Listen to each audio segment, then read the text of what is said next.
Hello, everybody, and welcome back to Born Again to Live. Hope you had a wonderful weekend. Amy, how was yours?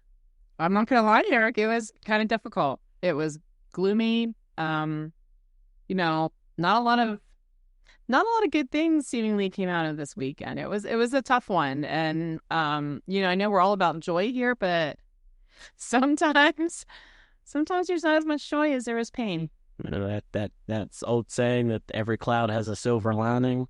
It is true, but sometimes it's hard to see. Yeah, it was definitely one of those kind of weekends. So hope the listeners all had a good weekend. Hope that wherever or whatever you're coming back from, that it's coming to joy, coming to happiness. And that if you don't have a heart full of joy right now, maybe at the end of this, it'll help a little.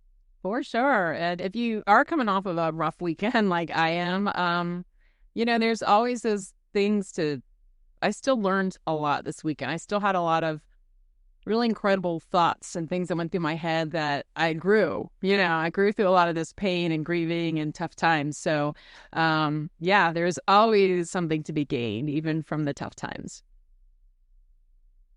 So we were just having a little snack here, and we're going to talk about the buffet lifestyle is what we're going to call this one.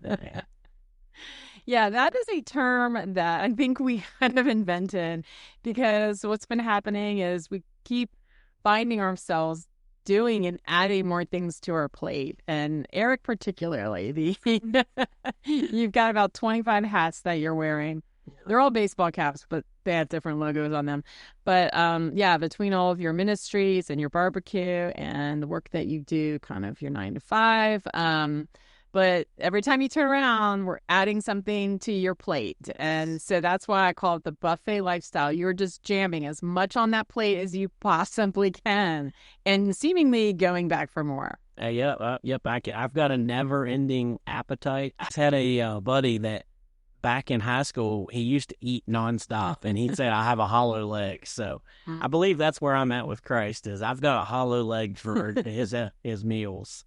He's going to fill it up and let it overflow, Eric. So, this conversation started a little bit last week when my church where I go, and at some point I will disclose all that and stuff and invite anybody who wants to be there. But I told Amy that they're moving me into like a leadership type role, and that's where the buffet lifestyle goes. She just says, keep another one on the plate. Like, there you go. Absolutely. So hopefully it's a prime rib and not just a little bit of a Brussels sprout or something. Well, and okay, something that came to me in my readings this week, I'm going through Samuel when Samuel finally gives Israel a king. But something that struck me, and I know Steve Shook and I at Big Blue, we've had this conversation before as well, but have you ever noticed that great leaders don't retire? Nowhere in the Bible does God say to them, hey, you know what, good job, you can just like coast through the next 20, 30 years.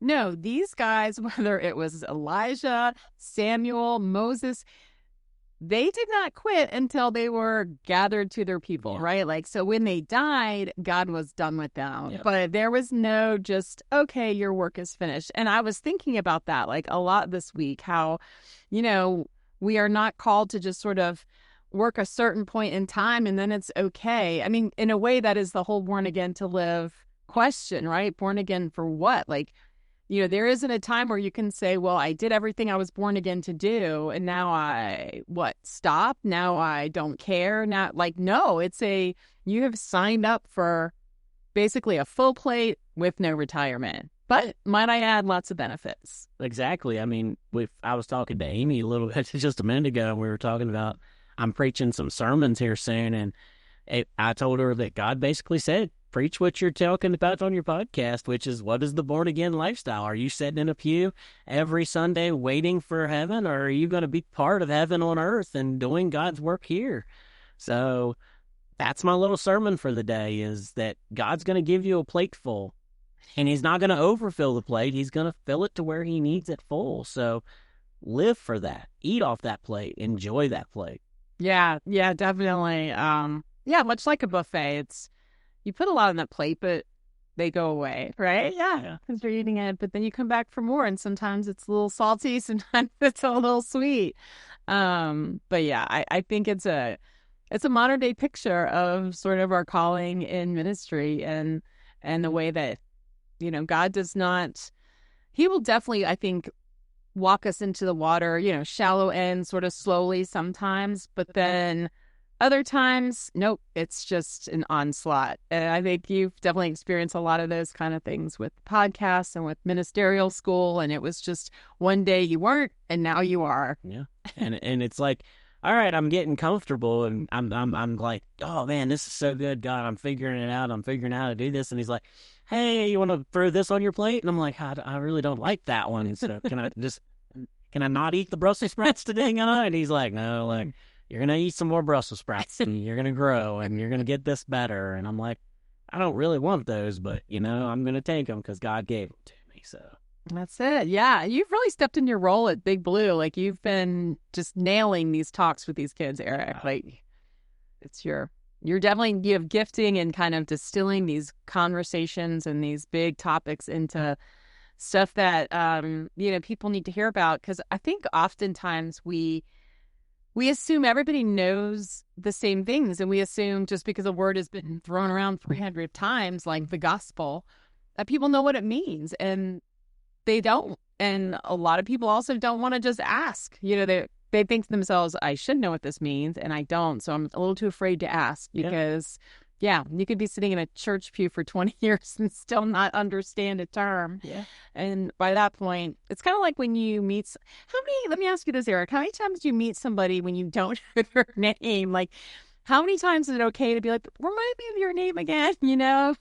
Like, I don't know, but I'm really good about telling the person the first time, hey, I suck at remembering names. So if I ask, it's because I want to know. Yeah. It's not because I forgot. It's because I want to know, and I don't do a really good job of remembering. But sometimes, like, we had a girl that recently came to Big Blue, and that was the first time I ever met her, and she's had a weird, like, not weird name, but like a different name. Yeah. And I made a point that night of like talking to her 3 times and calling her by name. Yeah. And she's like, I'm proud of you. And I was like, yeah, that's right. I got to figure it out. But yeah. For me, sometimes you've seen somebody 20 times and you're still not sure of their name. And then at that point, you're embarrassed to ask, right? You are embarrassed to ask. And I do feel like that sometimes is what happens to, people will sit there, week after week in a pew, and they're ashamed to ask because they feel like they should know it. But, if no one's explained it to them, or if they've never read it on their own, like, how are they supposed to know? Yeah. And asking questions is not a bad thing. That's what your pastor is actually there for. He is a shepherd and teacher, so he is there to teach. I mean, go ask him, like, hey, I don't understand this. Talk to me about it. Like, tell me what you're talking about, because I want to know it more. I want to know it better. The inquisitive people are really good people, I think. Thank you. That would be me, Eric. That's it. To a fall into an annoyance to a lot of people, I have to know all the details. But real quick, one of the words that I feel like, or just a term that people, I don't think they understand, or maybe it's never quite been explained to them. It's one of my favorites that I like to teach kids about, is the word grace.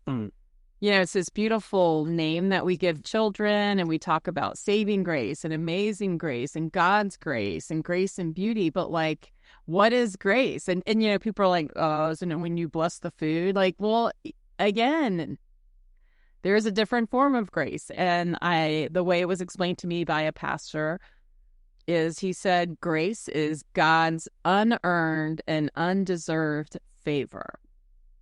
And you really got to just let that one sink in, right? Like, God's grace is because of nothing you've done. And we've been saying that forever, right? Like, Christianity and what Christ did for you is a gift. You didn't earn it. You just get it. And it's because of grace, right? We don't have to do anything to make God love us anymore. There's nothing that we can do to make God love us any less. It's just that free gift of his grace. And, we need to claim that more often. Yeah. And actually, that's my buddy DJ. I talk about him a lot.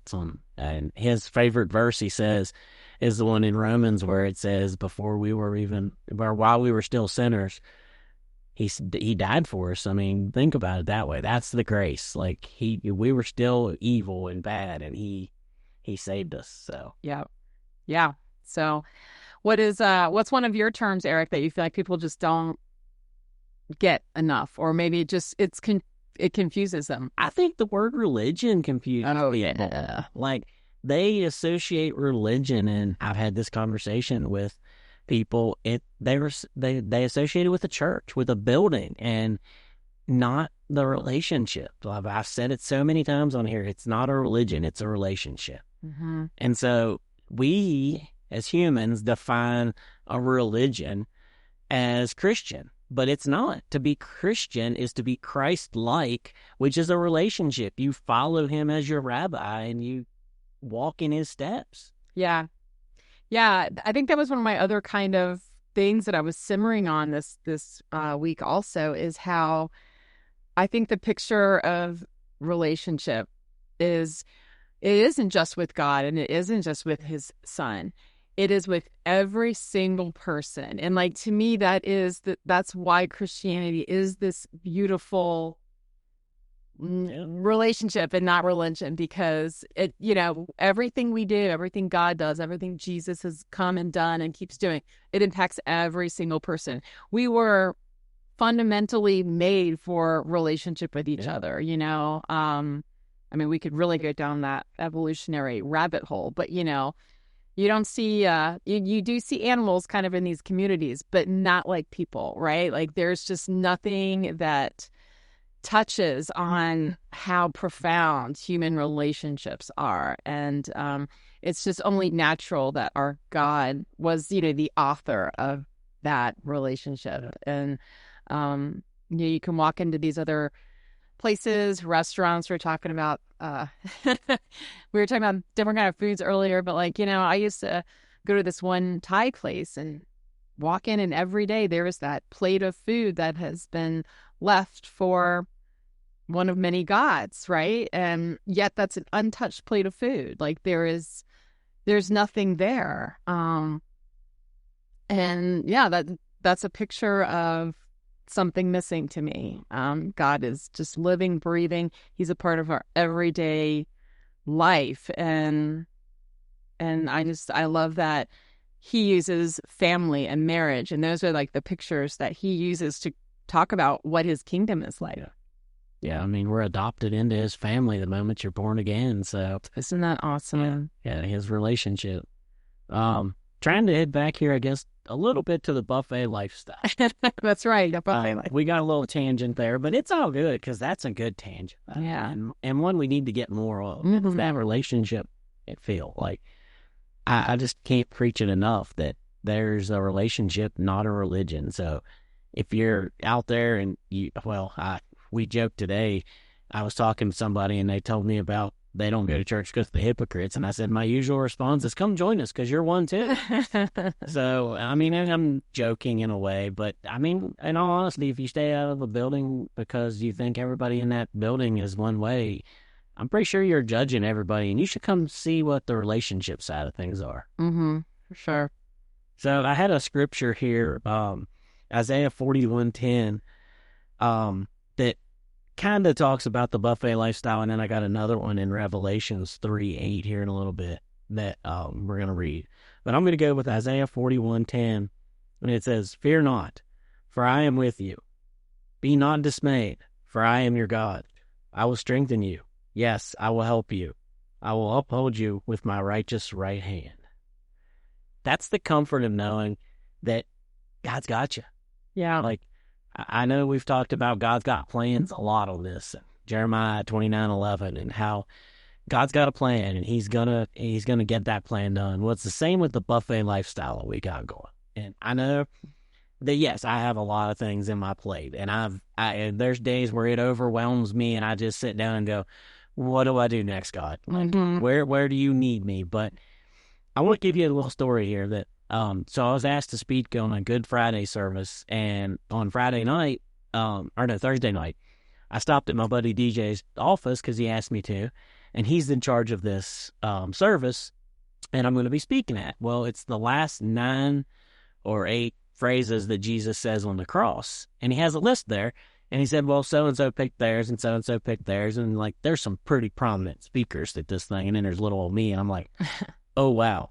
So anyways, he goes, pick your verse. And I was like, I don't know. Some eyes started going down through the page and looking at all of them. And I settled on one. And I was like, that's interesting. I could probably do something on that. And DJ goes, you want my personal opinion? I'm like, yes, I will take that. He goes, well, the hardest one is I thirst. I'm like, yeah, I don't really think that's me. Like that didn't sound like encouraging thing. Mm-hmm. And he goes, you want to know, honestly, I think the easiest one and the one I would pick if I was picking is it's finished. I'm like, that's actually where my eyes landed. Yeah. So it's confirmation to me. I was like, all right, we'll do that one. So that night, anyways, I come home, Kipton had a ball game, and I come home from the ball game, and I went to sleep. Well, I woke up like 5 times that night, and the first thought that hit my brain wasn't, why am I awake? It's finished moment. Like, it was like, in your life, it is finished because of this. And I'm taking notes in my phone. I wake up, take some notes on what God gave me, go back to sleep. Wake up, and I'd get another little scripture piece or something, and I would write it down, and I would go back to sleep. 5 times I woke up that night. Wow. Filling this sermon that I'm going to give like a month and a half, 2 months in advance. Like, yeah. I'm like, okay, God, I guess I picked the right one because you were putting it in that night. Yes. And so the buffet lifestyle is that he put on me something I was scared to do, but then he filled that plate back up with more and more and more to encourage me and show me that he's got me in this whole thing. That's awesome. I love that. I love it when you get that inspiration, and then now you've just got a whole lot of time to just really sit on it for a little bit and sort of live in what that means and just sort of watch it come to life. Yeah. So that's good stuff, Eric. Do you want me to read the Revelation? Yeah, if you will. Read that Revelation. Revelation, this is chapter 3, verse 8. It says, I know your deeds. See, I have placed before you an open door that no one can shut. I know that you have little strength, yet you have kept my word and have not denied my name. Wow. So the phrase is always, God opens doors that no man can close. Or open and no more. Yeah. He does both. It does both. He opens doors no man can open, and he closes doors. So that's, again, the buffet lifestyle. You got to, when all else fails, go all in with God. And if it's not supposed to be, he'll close that door. I mean, if you're like me and you don't like Brussels sprouts, obviously, maybe you're walking back to the table with your buffet full of Brussels sprouts and they fall off your plate. And you're like, oh, I'm so sorry, God. I'm so glad those fell off. But it may be a task that God has given you, or, recently I write an article, and recently God has just not given me any inspiration, and I haven't had to stress over writing this because I haven't had the inspiration to write it. I know it's still there, and I've got the possibility of writing at any point, but I haven't had to stress because I know the day God says, Eric, you're going to write this article, I write that article. Yeah. Yeah, he's going to give you the words. Yeah, he's going to give me my words. And if I sit down and force it, I did that once, and I'm not going to lie, it was the worst article I ever wrote for this article. And everybody points to that article and says, it wasn't very good. And I'm like, that's because I forced it. I needed an article, and I wrote the article. I didn't let God write the article. I wrote it. Yeah, when we do things our own strength, sometimes it doesn't go as planned. I was thinking about how, again, sort of our conventional wisdom, it just, people don't realize that the things that are said now were said thousands of years ago in God's word. But you know how they're always saying you should have your elevator speech, right? So you have this like 30-second window that if, the top tier boss on, in your company gets on the elevator and you're riding up a few floors with them, what would you say? Or how would you introduce yourself? Or how would you kind of, get yourself higher in the company? What would you say? And yet I believe Paul told us, way back in the day, like, be prepared for the hope that you have, like when people ask you, where does your joy, where does your hope come from? Be prepared to give an answer. Yeah. And I'm like, wow, that was an elevator speech thousands of years before elevators were ever a thing. So, and yeah, I think the buffet lifestyle is also always having that full plate of testimony, right? Yeah. It is just because it never lets up with every with everything that gets put on the plate or achieved or accomplished. Sometimes it's always is on there, right? It's a regular thing. Like for me, stuffing at Thanksgiving, right? There's always going to be those things. But then sometimes it is a one-upper, right? God kind of calls you to something. All right, great, good, done. And there was something you learned from that, right? There was some takeaway that, again, it's like we were talking about setting up those stones. We can look back and be like, yeah, that one time God really wanted me to step outside my comfort zone, but maybe that was to inspire somebody else. I don't know. And a lot of these things that he piles on our plate, we may never get credit for. We may never get the achievements you think earthly people are seeking. But then there's sometimes where God just, he's so good about, like, he'll give you to you, and then he's like, and by the way, I'm going to let you get a glory of your own. Yeah. And it's not, and then he wants to see what you're going to do with what he gave you with that achievement. Mm-hmm. So you may win an award for something. And I think about sports a lot of times. Like, there's great athletes. God gave them all their gifts. Yeah. And the first thing a lot of these athletes say is, I want to thank God.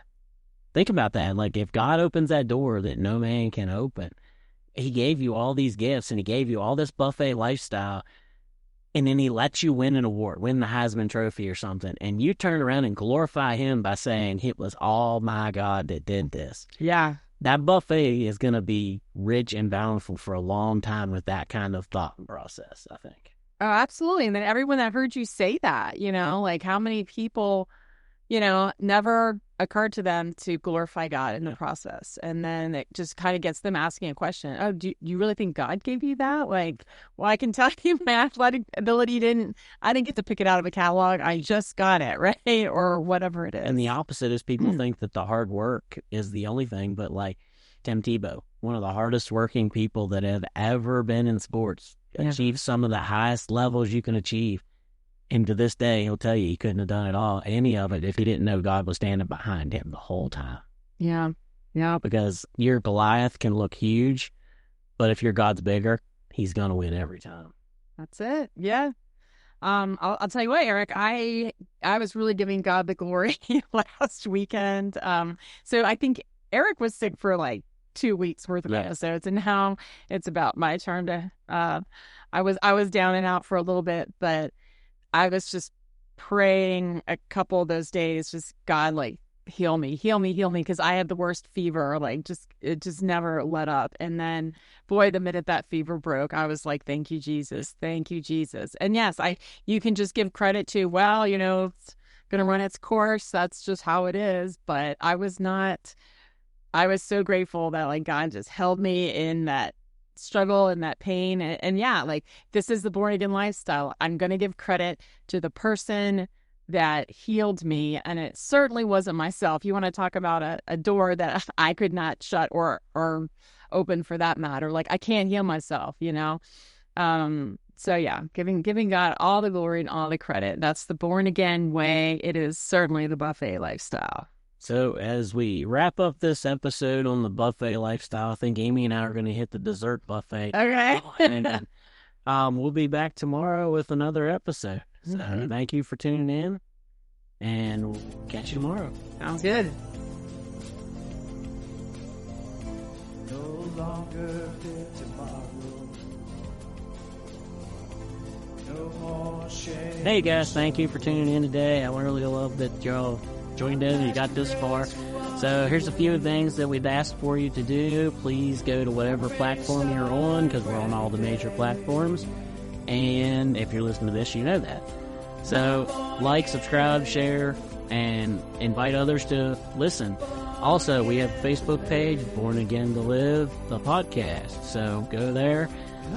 Send us prayer requests, comments, whatever you want. It's all there. Private message. If you need answers to questions or any of that, we're there for you. So thanks again.